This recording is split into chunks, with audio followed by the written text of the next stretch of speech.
यह कहानी किचन गांव के उस साबित फंदे और उस खौफनाक फोन कॉल की है जिसने एक डरावने दुष्प्रभु को जन्म दिया। जीवन और मृत्यु के बीच की रेखा अक्सर एक बहुत ही नाजुक धागे से टिकी होती है और कुछ मामलों में एक लिपटी हुई रस्सी से।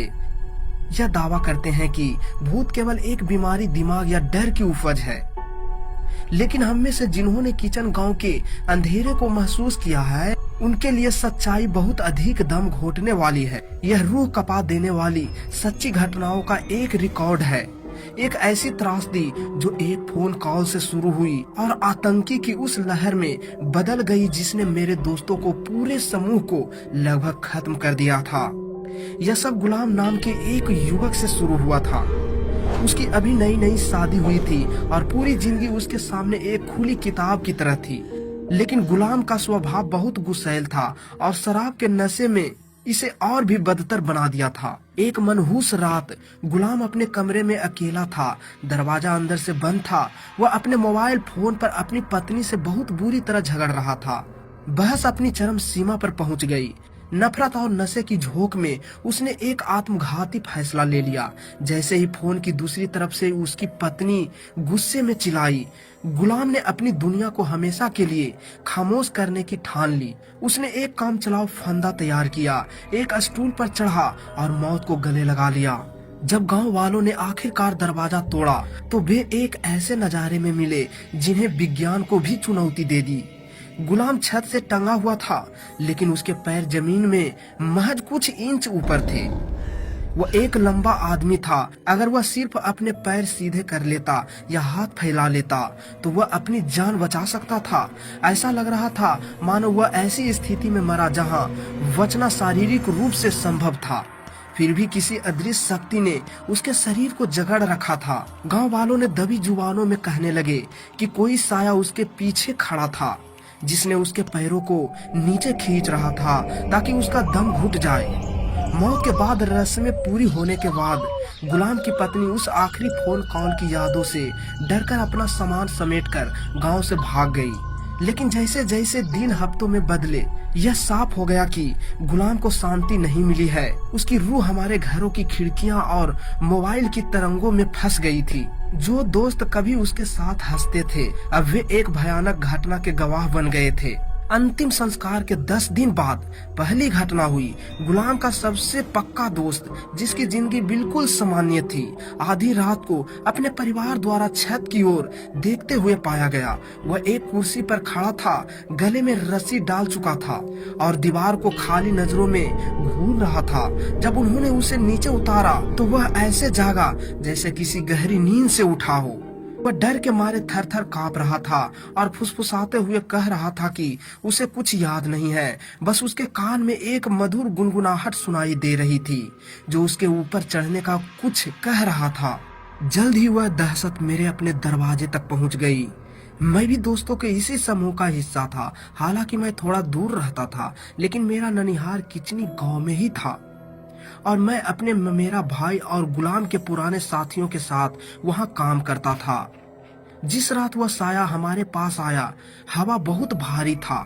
हम सब साथ रुके थे क्योंकि अगली सुबह हमें काम के लिए गांव से बाहर जाना था। हमारे बीच दिलदार नाम का एक लड़का था जो अपनी पत्नी से छोटी मोटी बातों पर झगड़ा करने लगते थे। उस शाम की लाइटें अजीब तरह से झिलमिला रही थी, जैसे बिजली कांप रही हो। बल्बों की रोशनी मध्यम और पीली थी, जिसे दीवारों पर बनी परछाइयां किसी के फैले हुए हाथों जैसी लग रही थी। दिलदार का अपनी पत्नी से किसी छोटी मोटी बात पर झगड़ा हुआ। उसने चिल्लाकर कहा कि मैं मर जाऊंगा और एक कमरे में जाकर दरवाजा जोर से पटक कर बंद कर लिया। उसकी पत्नी, जो उनकी उन रोज की धमकियों से तंग आ चुकी थी, उसने नजरअंदाज किया और खाना खाने चली गई। दिलदार का भाई और हम बाकी लोग बातों में व्यस्त थे। भाई ने मुझसे कहा कि सामान देखने बाजार जा रहा हूँ, तुम थोड़ी देर में आना। मैं हाँ तो कह दिया, लेकिन तभी मेरी रीढ़ की हड्डी में एक ठंडी लहर दौड़ गई। दिलदार की पत्नी मेरे पास आई। उसका चेहरा सफेद पड़ गया था और मुझसे बोली कि वह अंदर फिर वही सब बोल रहे हैं। अब ये लाइटें देखिए, आज बिल्कुल अलग लग रहे हैं। मैंने बहादुर बनने की कोशिश की। भाभी, ये तो रोज का नाटक है, आप फिक्र मत कीजिए। लेकिन जैसे ही ये शब्द मेरे मुंह से निकले, मेरा दिल किसी फंसे हुए जानवर की तरह सीने में चोट करने लगा।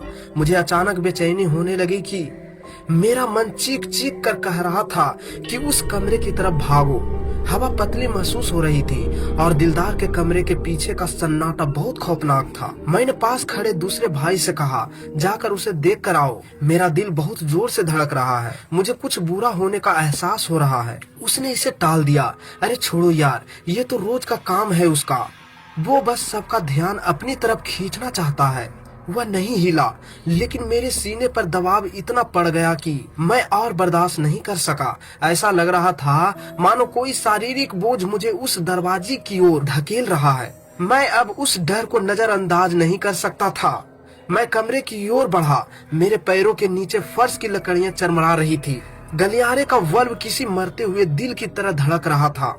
मैंने दरवाजा धक्का देकर खोला और अंधेरे में झांका। जैसे ही खोला, मेरी रूह कांप उठी। वह कमरे के बीचों बीच दिलदार लटका हुआ था। उसका शरीर हवा में धीरे धीरे घूर रहा था। मैंने उसे सिर्फ देखा ही नहीं, बल्कि उस कमरे में किसी और की मौजूदगी महसूस की। एक ठंडी और रुकी हुई ऊर्जा। मैंने एक भयानक चीख मारी और पीछे हटते हुए दूसरे भाई का शर्ट पकड़ लिया। वह लटक गया है। वह सच में फांसी लगा चुका है। अंदर चलो। कमरे के अंदर भागे। उस झिलमिलाती मध्यम रोशनी में हमने उसे ऊपर उठाने की कोशिश की। मैं डर के मारे इतना सन्न हो गया था कि मेरे अंगों ने काम करना बंद कर दिया था। मुझ में अकेले उसे उतारने की ताकत नहीं थी। हम सब ने मिलकर रस्सी काटी और उसके बेजान शरीर को नीचे उतारा। वह नीला पड़ गया था।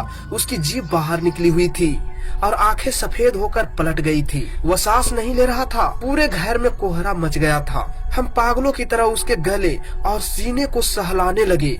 हर उस खुदा से दुआ मांगने लगे जिसे हम जानते थे। अचानक उसके गले से एक खुर्राहट की आवाज आई। जिंदगी की एक छोटी सी चिंगारी अभी भी बाकी थी।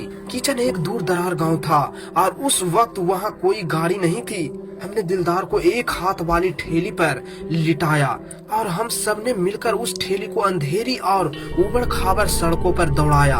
हर साया हमें पकड़ने की कोशिश कर रहा था, मानो गुलाम की रूह उस ठेली को वापस अंधेरे में खींचना चाहता हो। हम अस्पताल पहुंचे।